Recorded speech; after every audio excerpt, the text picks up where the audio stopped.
Okay.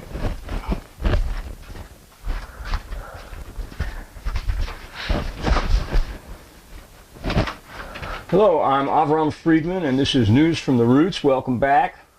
I have some special guests on this morning. My son, Zev Friedman, and Courtney Brook from Earth Haven. They live in Earth Haven, which we consider part of Western North Carolina, at least for the purposes of this show. It's a sovereign nation, actually.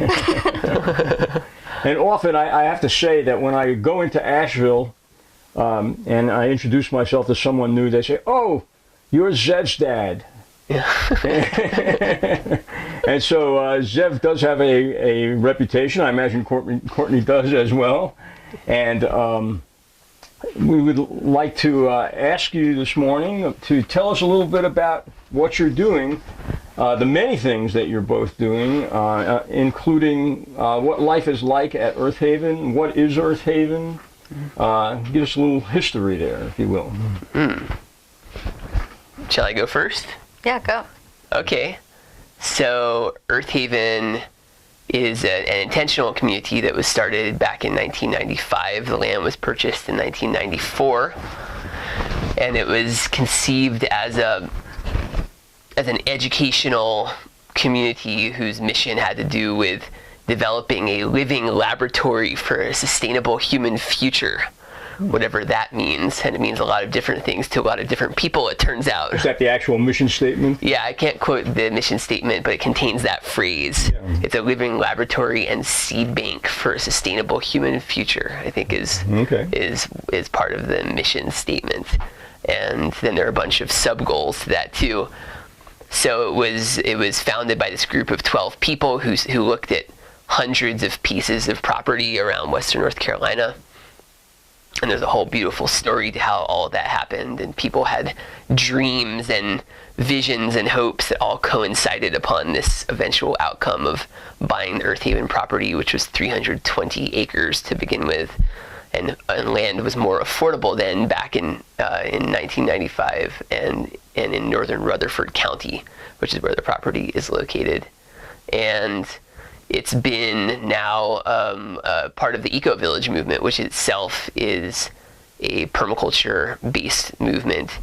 And permaculture is a global practice and community that has to do with designing for sustainable human settlements and human other needs in an integrated way. And so I've been living in Earth Haven for just over 4 years. I've not at all been there since the beginning. But I'm an educator there, a permaculture educator, and a farmer, and I do permaculture design and consulting for landowners, people around the region who want to start up small or large similar projects to Earth Haven. And we live off the grid, so all the electricity is coming from solar and micro hydro, with a little backup from gas-powered generators when there's not enough sun for days at a time. And most of the buildings are built from wood that people chopped the trees down and milled them and built the buildings on the land. And we grow a lot of food and have little schools for the children and different kinds of community events and celebrations. And it's all based around inviting other people from the public to come and participate and then take home seeds to their own lives of how to carry out things related to this in their own ways and unique situations. So Earth Haven, do you have anything to add to that, Courtney? You go ahead and ask your question. Well, I didn't realize 1995 is when Earth Haven started. That's 22 years ago. Yeah. That's quite a long time. Yeah. I think we'd have to label that as a success. In terms of the sustainability of that community. I know I was raised, I was born in 1950, and in the 1960s, of course, there was this back to the land movement, and many thousands of communities started all over, specifically in the Pacific Northwest and in the Northeast. In the Northeast as well, in Vermont and Maine and New Hampshire, upstate New York, and somewhat in the Southwest as well, and to some degree all over the country. Well, right, there was the Mother Earth News Eco Village right here in North Carolina. But that wasn't really an intentional community. That was more of a business. But yes, but those very often, flopped, for the most part, were very short-lived and transient. And this seems to be a more serious, long-term venture to me. And what do you attribute that to?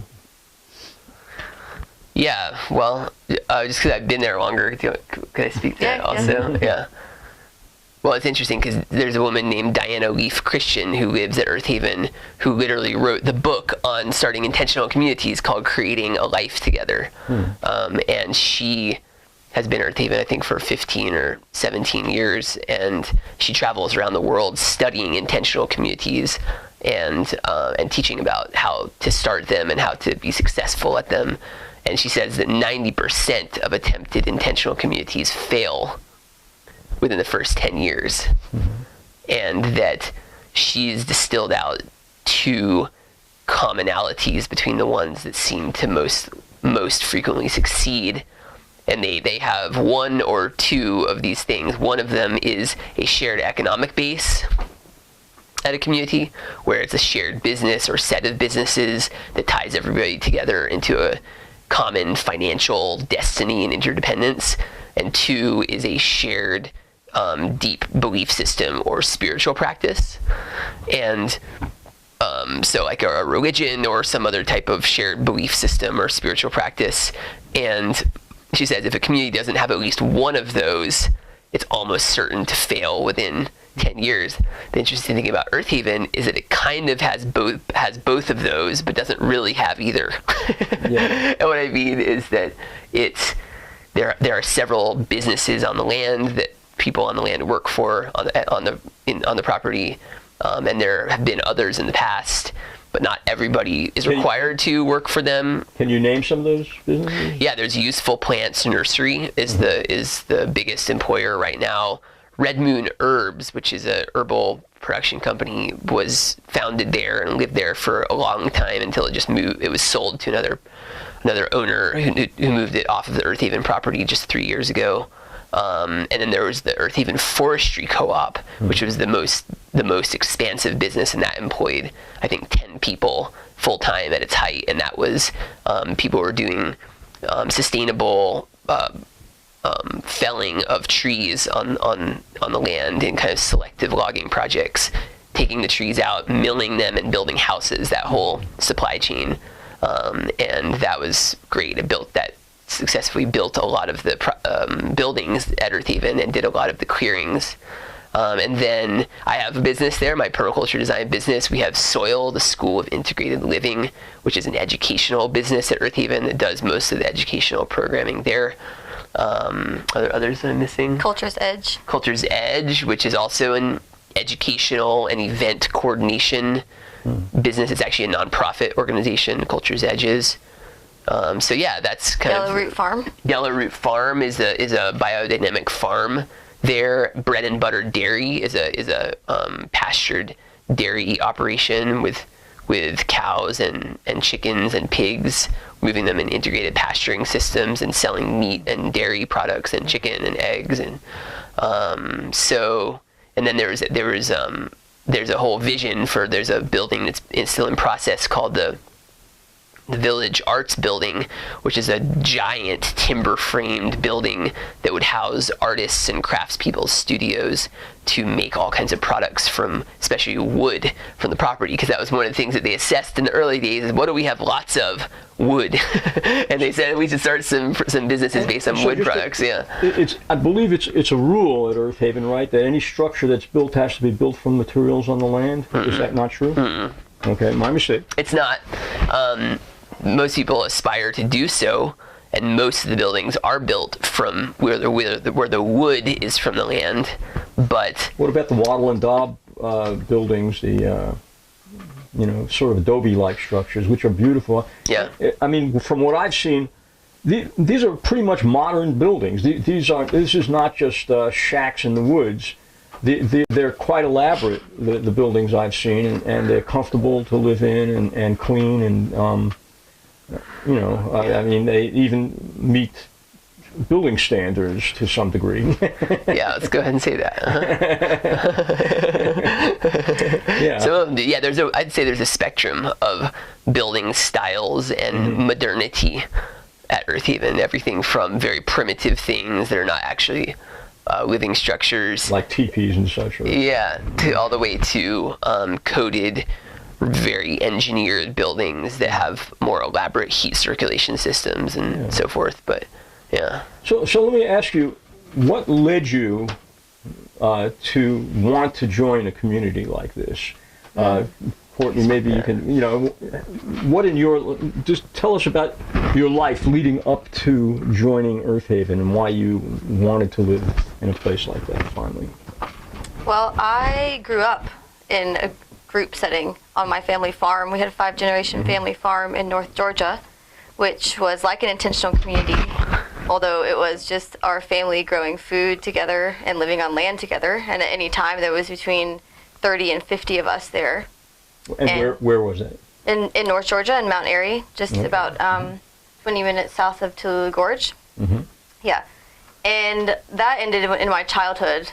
And then I lived with my parents, my mom and my stepdad, in like a nuclear family house for a while. And that was weird to me, to just live like that. I was an only child. And so then after that, since I've moved out of my parents' house, I've always lived in co-housing setting. Because it's to have a kitchen that's alive, the way I want to have a kitchen that's alive, it takes more than 1 or 2 or 3 people to keep that going. And to grow food together, like I love gardening, but I really don't like gardening by myself. And so to have all those systems working smoothly, it's too much for one person. It's too much for 2 people. So in your early childhood, you grew up in a communal situation? I mean, what was the background of that? Well, it was our family. It was 5 generations of our family. So it was my great-grandparents' place and my great-grandparents' place. My great-grandparents were still alive, and then their kids as well, and then all of us, and then all of our cousins. So I had 21 first cousins on that side. And so we all lived there together. And it was tied together by both economic interdependence, because we were growing all of our food together, and even sometimes income sharing. So just to be clear, I mean, this is not really a unique situation. There were other families doing the same thing nearby. I mean, that's how Americans lived at one time. Yeah, and it's kind of this gone is a very out of style. American institution. Were there a lot of other clans like that at that time? Not really. Like ours kind of hung on for a while longer, and I think it also had to do with the second thing you said, which was sharing spirituality. And that's what tied us together. Like the church was on our place, and that held the whole thing together. Yeah. I think I got really lucky to grow up like that and to know that sort of interdependent way of living. And then I lost that. Like, it's not there anymore. It was just me and Dad for a while. And that's hard. It was just 2 of us, and it was too much. And so then I've been living for the past 5 years in New Zealand with my working and studying with my colleague and mentor, Rabina McCurdy, who does a lot of work in intentional communities, all in eco-villages all around the world. And so I've been living at this eco-village that she started for the past few years called Tui Community in the top of the South Island, New Zealand. Oh, wow. Yeah. And so that's when I really came back to living in that way, and like intentional land sharing. But it's a tricky puzzle because it's way different from growing up with your family, or it's like, obviously, if your grandma says so, then it's so. Right. Well, this is fascinating to me because, I mean, it's something that I think most people who live in America don't realize, but the way we're living now in nuclear families and separate households is really the anomaly. Yeah. It's Absolutely. For thousands of years, people lived in clans tribalistically, communal kitchens, as you say, where there's people working together in the kitchen and the field, and working together. That's how kids are learning and being cared for. A large extended family, and then maybe in the last 50 or 75 years, that kind of exploded with the Industrial Revolution, and families breaking apart and moving all over. The automobile and the airplane had a lot to do with that, making it easy for people to travel and go to jobs in other parts of the country, and just split up families. And then each little unit was on its own. And I think maybe that's becoming economically untenable right now. That with the cost of housing and the limitation of jobs, and to a certain degree of living wage jobs, people are beginning to understand perhaps that doesn't work. Ultimately, maybe for a little while, the petroleum economy allowed that to happen because we were disproportionately wealthy as a nation, and that there was a distribution of wealth that allowed that to take place in almost an unnatural way. And now that things are getting tight again, people are beginning to experiment with coming back together, maybe not as families, as blood families as it used to be, but just out of economic necessity and environmental necessity, and and purpose, sense of purpose. Social, yes. And we're beginning to realize that we have to live a little bit differently than the Industrial Revolution has led us to live in. And Earth Haven is an example of that metamorphosis back to living in larger extended families. I think it's interesting how sometimes people have this perception that it's going to be really easy and you're going to have a lot of time when you're living like that. But actually, it's not. Like, people's schedules are full all the time. But people's schedules are full all the time anyway. You're never bored, right? Yeah. And then it's like, but instead of going grocery shopping by yourself and going to your job by yourself and taking your kids to soccer and all these things, it's like, well, I'm gardening I'm still gardening. I'm still having to do things. It's still a full schedule, but it's layered in with social capital, and you're interacting with your friends all the time when you're doing everything. And you're building these like deep relationship ties while you're cooking and while you're watching the kids and while you're weeding the garden and while you're running a business or having meetings or right. That's right. Yeah. And I mean, there's an epidemic of depression in our society. And so the basic premise that a consumer society that allows everyone to have their own little kingdom, their own little suburban kingdom, and control their own little things, that's going to actually bring happiness and satisfaction and a good life, I think is disproven. The proof is not in the pudding. The pudding, if the pudding were happiness, the disproof is in the pudding. Yeah, and I think as much as there are kind of rational reasons of energy efficiency and shared infrastructure and functionality of living in community, there are also emotional and spiritual and relational motives for doing that, and that people, we are social animals. We did come from actually hundreds of thousands of years of communal living as a species, and like you said, just so recently have we come up with this industrial device of fragmenting ourselves off, and in a lot of ways that was by design. You can look at the history of going back into the British division of the Commons, which was a deliberate strategy by the aristocracy to break up land-based communities and disempower them so the aristocracy could take the land and also force people into the cities to work in factory jobs for industrial revolution motives. And that was a deliberate, sustained campaign that's still happening in the world. It's still being done to indigenous land-based communities. Yeah, why don't you go out and get a job? Yeah, but like Courtney said to me the other day, she's like, my family didn't think of ourselves as poor until, right? You were telling me that. I forget how you said it, but it was like... Until I went to school. Until you went to school. And then I was like, oh. We're poor. Yeah. Right? It's like, because poor means growing your own food, cooking it all together, eating communal meals, fixing your own stuff, making your own stuff. Basically not having a lot of money. Exactly. Well, but, right.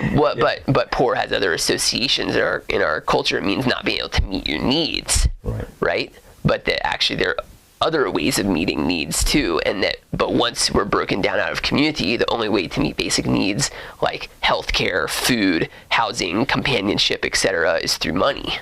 And so money has replaced the ability of human communities to meet needs through a non-monetary transaction. That money is a representation of something. Right. It isn't something in itself other than the paper that it's printed on. Yeah. And I think, even my family is just one small example of something that's happened all over the place. But it's like my dad and I wanted to buy our family land because when it was owned by a lot of our family, then my grandmother died.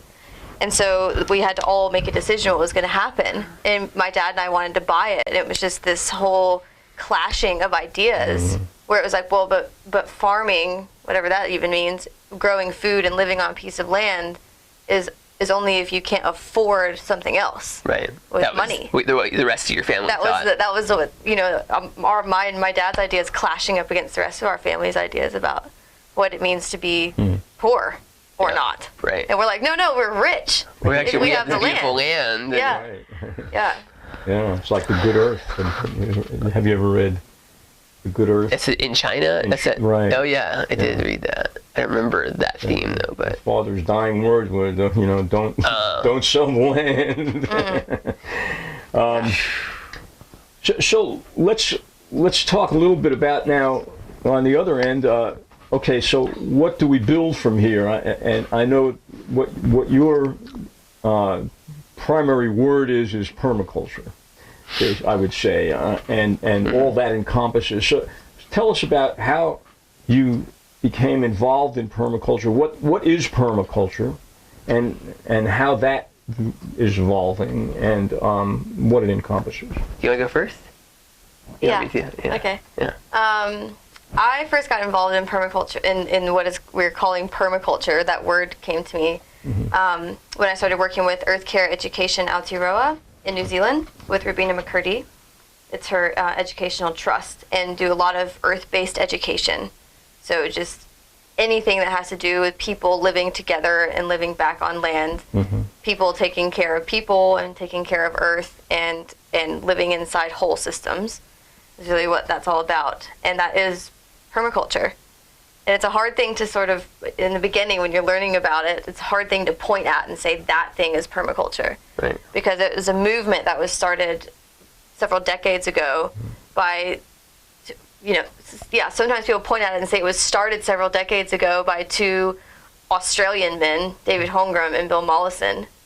But they were actually saying, how do we steward land in a way that's working and is sensible? So they were actually looking at things that were very old to come up with this new concept called permaculture, and which is now kind of defined as a design science, a system of design that is considering people and earth and fair distribution so that of resources and energy. And sustainability, I think, is at the basis of permaculture, wouldn't you say? That depends who you ask. And how you use that word, yeah. Yeah, I actually personally don't use that word, sustainability, because I'm not actually interested in sustaining things the way they are right now. I want it to actually get better. When I talk about sustainability, I'm talking about sustaining life on Earth, sustaining human life on Earth, and not using resources more rapidly than they become available so that it is indefinitely sustainable. It's not like, I don't consider the petroleum economy sustainable because we're going to run out of petroleum, and so I guess that's what I'm talking about when I'm talking about sustainability. And the concept, my first introduction to permaculture was the notion of growing perennials rather than annuals in the garden, because when you do that, you don't have to fertilize the soil, you don't have to use insecticides, and you're planting something, you only have to plant it once, and then it will, for decades or centuries, provide food for you. You don't have to work the land after you've created that environment of permaculture, and that's that's the permanence in permaculture. But of course, it has expanded, and now I understand that it has a greater meaning than that. Yeah, well, it came from the two words permanent agriculture, which is very much, that was the idea in the beginning. It's like, how do we set up food systems that are sensible, that are going to be able to sustain human life in the long term, not these sort of petroleum-based annual cropping systems that we're trying to feed ourselves with now. Right.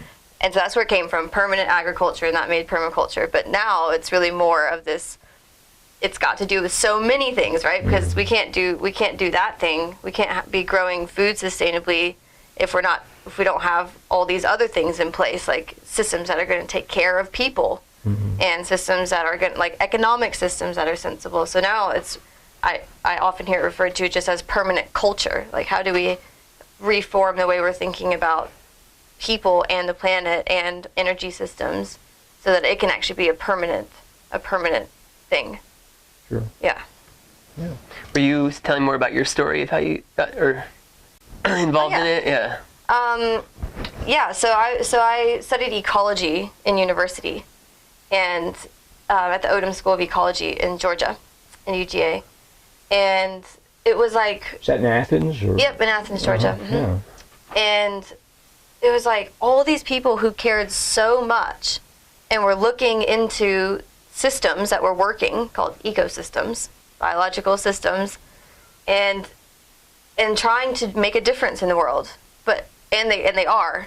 But I felt this like tension in myself of going, I don't need to count it anymore to know about it, and to learn from it. Measure and count. Yeah, to quantify the pieces of it and break it down into smaller and smaller parts to understand it. And so it was like so in myself I felt like how do I actually learn from it in a holistic way and then try to mimic the pattern in other systems. And so that's how I was managing land for a while. And so I was working for this woman managing her property when I met Rabina McCurdy, who was teaching permaculture. And everything that this whole set of ideas around permaculture was exactly that. It's like, how do we look at functioning systems called ecosystems and then take the patterns from there as lessons to set up other systems, other economic systems, and food-producing systems, and social systems. And I was like, aha, here we are. And so then that's how I got to this thing called permaculture. Okay. Yeah. And what led you to Earth Haven? Well, that's the thing. So I teach permaculture with Earth Care Education with Rabina. And then there's these courses called permaculture design courses, which is how you get basically a big in-depth introduction into this thing called permaculture, which has so many pieces and so many moving parts and so many faces. And so that's what I do for most of my livelihood, is teach PDCs, permaculture design courses. And Earth Haven also has this mission of teaching about permaculture. And so I've been teaching in New Zealand, which is not my bioregion. I'm from the Southeast United States. And so I felt that sort of call to come home, and then linked up with Zev and Patricia Allison, who are teaching at Earth Haven, and started teaching with them. So where did you two meet? She contacted us about wanting to come back to this region and check out the bioregion and teach permaculture with us. Yeah. Gotcha. Yeah. Yeah. Thank you. Yeah. And so what about you, Zev? What led you to Earth Haven? From the start? Long and winding road. Well, I grew up with these beautiful ecological activist parents here in Sylva, North Carolina, and drank it in with my mother's milk, as you might say.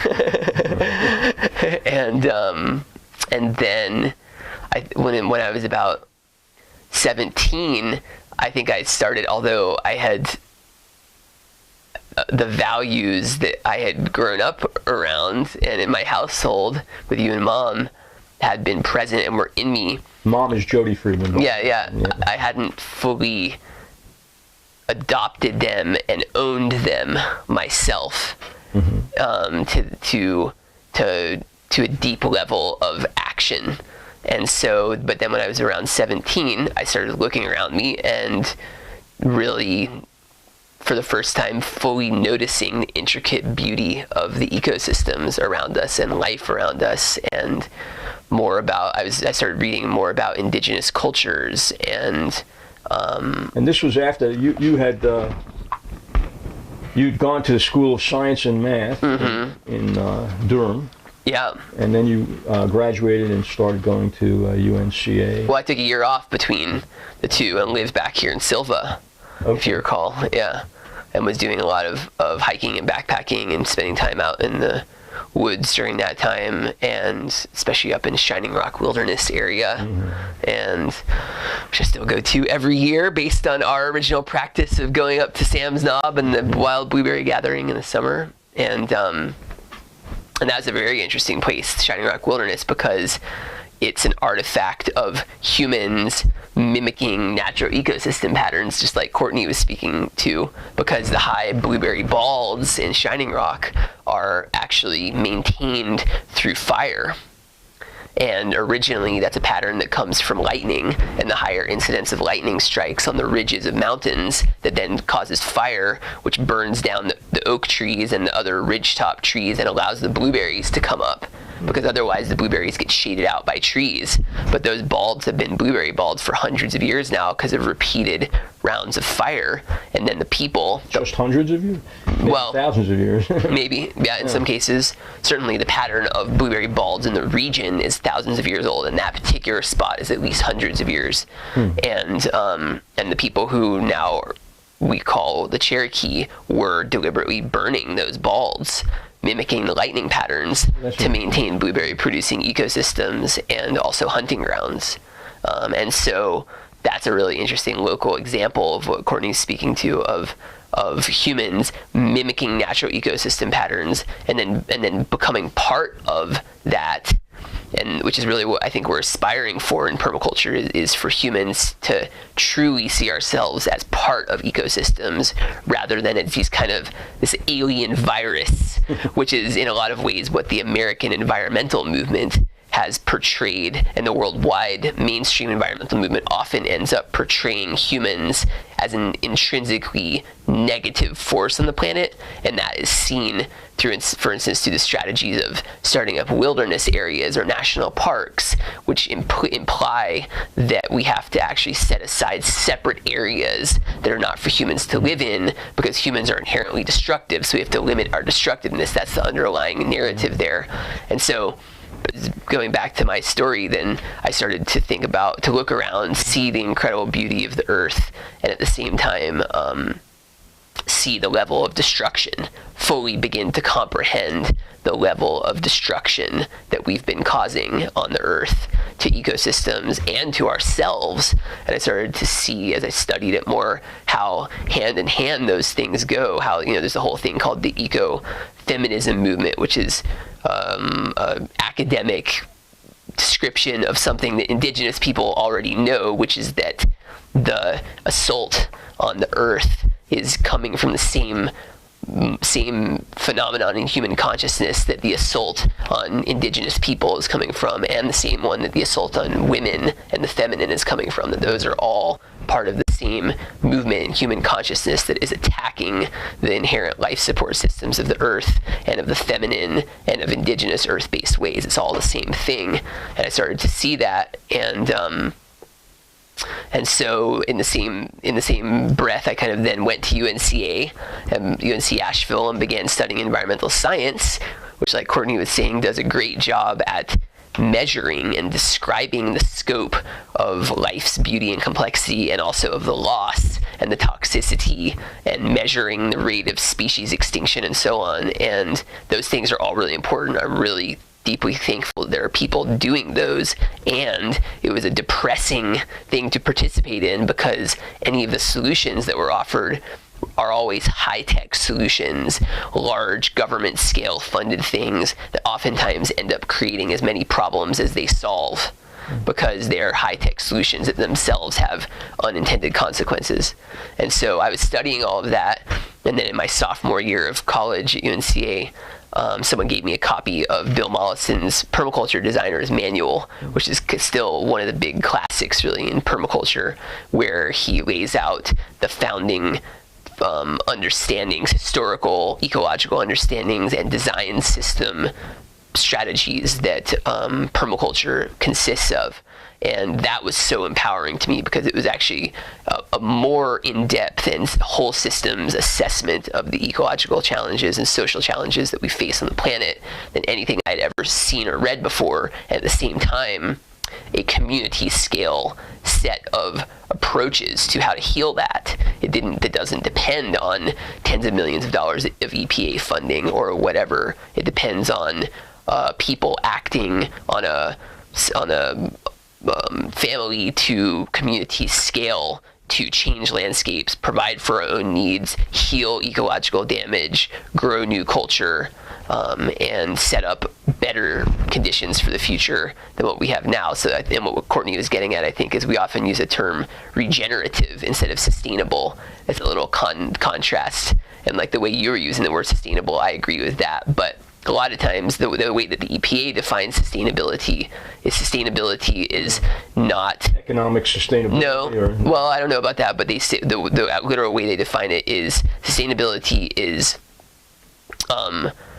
not compromising the ability of future generations to meet their own needs. That's the definition of sustainability. Regeneratability, on the other hand, is actually strategizing now to leave our descendants something better than what we have now. Okay. It's like creating topsoil that they can grow things. It's not just saying we're gonna not damage things so badly that you can't scrap it together in 100 years. It's actually saying we want to leave things better. We want to leave you pleasant surprises, descendants.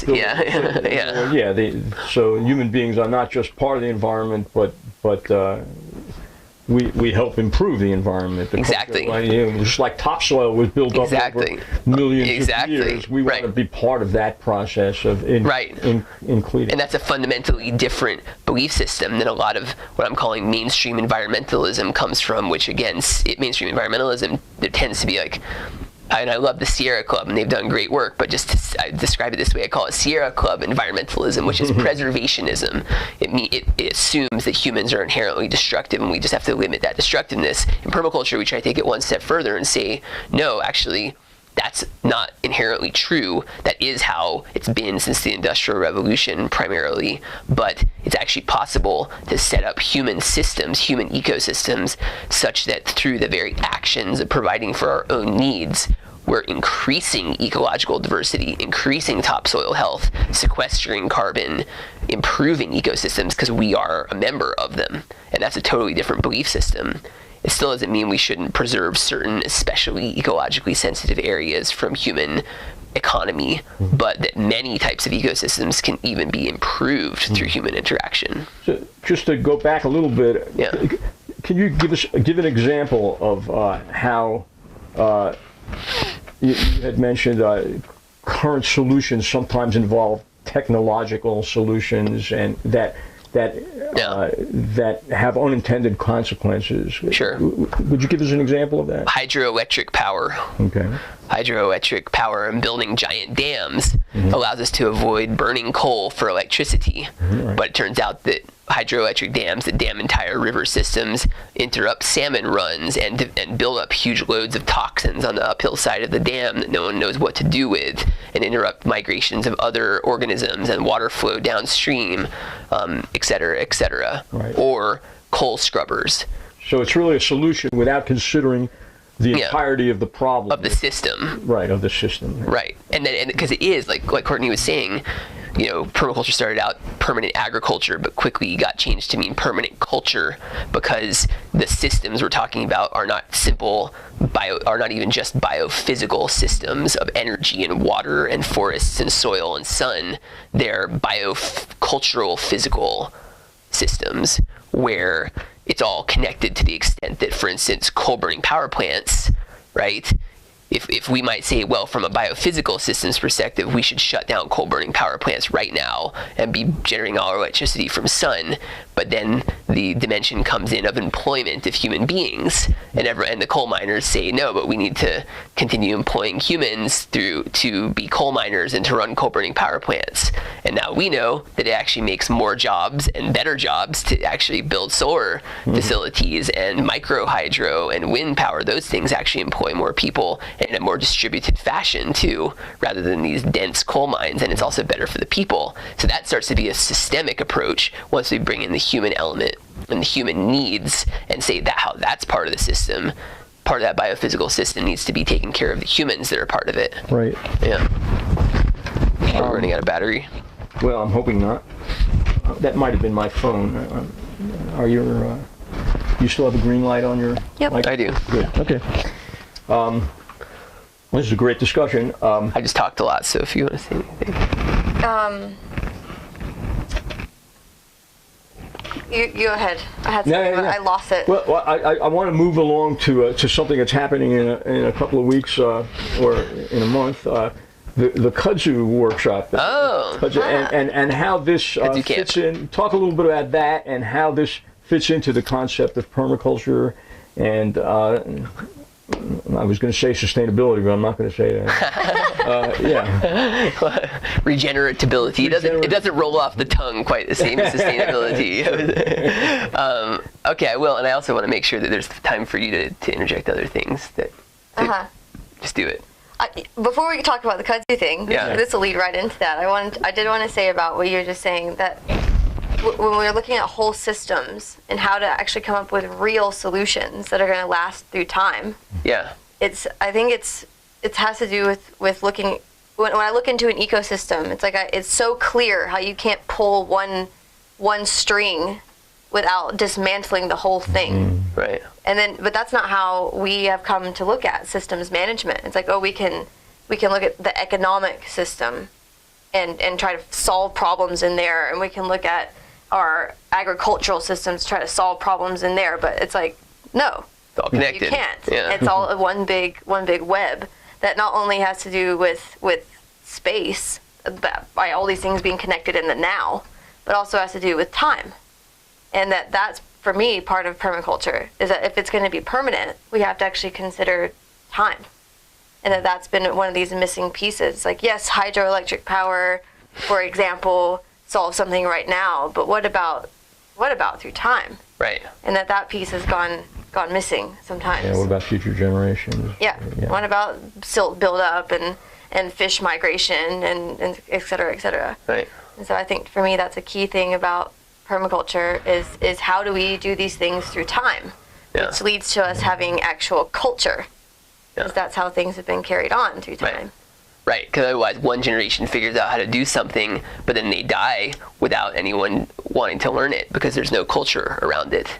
And these permaculture is trying to set up land management systems that are managed on the 100 or more year scale.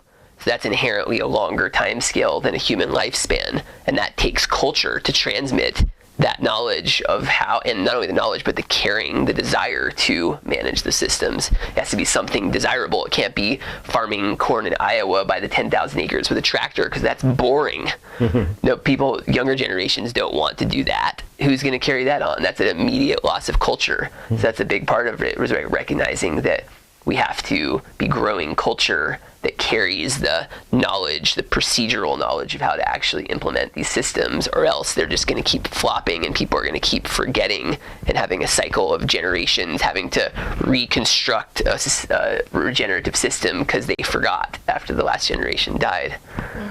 So that's a good segue for kudzu, actually. It's a great segue. We have the website kudzuculture.net to learn more about what we're about to talk about, which is actually growing a culture of use and economic value around kudzu, not as an incentive to plant more kudzu, but actually as a mechanism for controlling the spread of kudzu and making it a potentially beneficial member of our southeastern ecosystems instead of a destructive member of the ecosystems. And so, when kudzu was brought here in the 1920s, primarily, it was brought to serve functions. It wasn't accidental. It was brought to control the erosion on steep slopes where people had been farming with poor practices and causing lots of erosion, or cutting highway cuts and railroad cuts through mountainsides, or logging and creating tons of erosion. That was a massive issue. That's what the Civilian Conservation Corps during the Great Depression was formed to deal with, was the erosion caused by logging and farming and railroad building practices. And there were teams of thousands and thousands of people working all across the United States doing essentially permaculture, actually funded by the federal government. The Civilian Conservation Corps, it's amazing history to look up if viewers want to learn more about that. But one of the things they were doing was planting kudzu. because it's an extremely effective erosion control plant. It covers the soil, and so that when raindrops fall, they hit the leaves and slows the water down, so it doesn't just wash the soil away. And it's a nitrogen fixer. It's in the pea family, so it's improving the soil. Sorry about that. It's okay, I'll wait. Okay, I will turn my phone off. This is the second time that I've done that in the show. That's right. That's why you can edit. Well, yeah. We'll see. We'll let people see the real thing. Right? That's right, the real thing. All its warts. And they also brought it here for livestock fodder because it's higher quality fodder for livestock than alfalfa. It's like 22% protein by dry weight, kudzu leaves. So animals love it. I've talked to farmers who are like, their cows will actually go for a bale of kudzu over a bale of alfalfa if they have the choice. And so it was brought here for those reasons. But then what wasn't brought here was the culture of use from Japan, which is where it's the most developed economy around kudzu, where there was literally an economy and an industry around each part of the plant. And it's used for food, clothing, rope, medicine. All of the above, Which I first learned about growing up with my parents on our property, which is mostly covered in kudzu, and they had this book of kudzu around all the time, which was written by a couple who had traveled to Japan and studied the Japanese traditional names are economies. Well, William Shirtliff is the man, and his wife, unfortunately, I cannot remember her name. She's Japanese. And so what happened is that, and this is a great illustration of what happens when we don't have culture brought with the physical techniques, because kudzu is not at all an invasive plant problem in Japan because it has a primary predator, which is human beings. Human beings are the primary predator of kudzu in Japan. If you use this plant, and have a relationship with it, it can bring you tremendous benefit. And if you don't use it, it can be a tremendous problem. Exactly. And so it seems to me that the logical thing to do is learn how to use it in the United States instead of poisoning ourselves to kill it. Instead, we demonize it, and through calling it a problem, it becomes a problem because we don't have a relationship of use and harvesting with it. And so with Kudzu Camp, this is an event that my colleague Justin Holt and I have been doing for the past 6 years. In the winter, we have kudzu root camp at your property here in Silva, which is where we harvest primarily the roots, and we make the root starch out of it, which is a highly valued food and medicine. And we make all kinds of beautiful meals and have fires outside and are digging the kudzu and processing and teaching about it and about a permaculture land use system that involves kudzu that we're experimentally developing at your property and want to develop with other people on their kudzu properties in the future. And then in the summer, including coming up the first week of September this year, we have Kudzu Vine Camp, which is using the vines and the leaves for lots of their edible and craft yields. And so that's another, we call it an experimental skill share. So it's a by donation workshop, really informal, but we're teaching some and doing a lot of hands-on use and harvesting and processing of kudzu. It's a lot of fun, so that's something that people can come and check out. Kudzuculture.net if you want to learn more about that. And yeah, it's a great example of permaculture of what we're trying to grow is kudzu culture, a culture of understanding the physical details of how to use it, how to manage it in the landscape. It's also, by the way, one of the most climate resilient food sources in terms of future intense droughts and stuff because of its huge roots. Not only those things, but how to have a culture of enjoyment and transmission of knowledge around it. And get together to do it together communally. Kudzu leaf tamales. Kudzu, last summer we made kudzu leaf tamales. Exactly, we wrapped the tamales in kudzu leaves. They were beautiful and delicious. Yeah. And we had the endorsement of a Mexican national. That's right, Enrique. For doing it. So we're kind of running out of time here. Having so much fun. Yeah, maybe we could continue this conversation again later sometime. Yeah. But in the meantime, how can people get involved in what you're doing? Where would they get in touch with you? Web pages? Yeah. Email addresses? Go ahead. I have a website called seedsofregeneration.com. So that's SEEDS of regeneration.com. And you can find me there, my email address, and my newsletter, and all the things I'm up to, and all my events on that place. Great. And livingsystemsdesign.net is my permaculture design and consulting business, along with Chuck Marsh, who's one of the founders of Earth Haven Eco Village, who still lives there. And then also School of Integrated Living.org, which is our educational institution at Earth Haven. Okay. Yeah. Well, Courtney and Zev, thank you so much for coming on News from the Roots. Yeah. And Thanks maybe for having we'll us, see you Dad. again for an update sometime soon, and maybe and the kudzu work is September. Do you know the exact date? September 1st through 3rd. 1st through 3rd.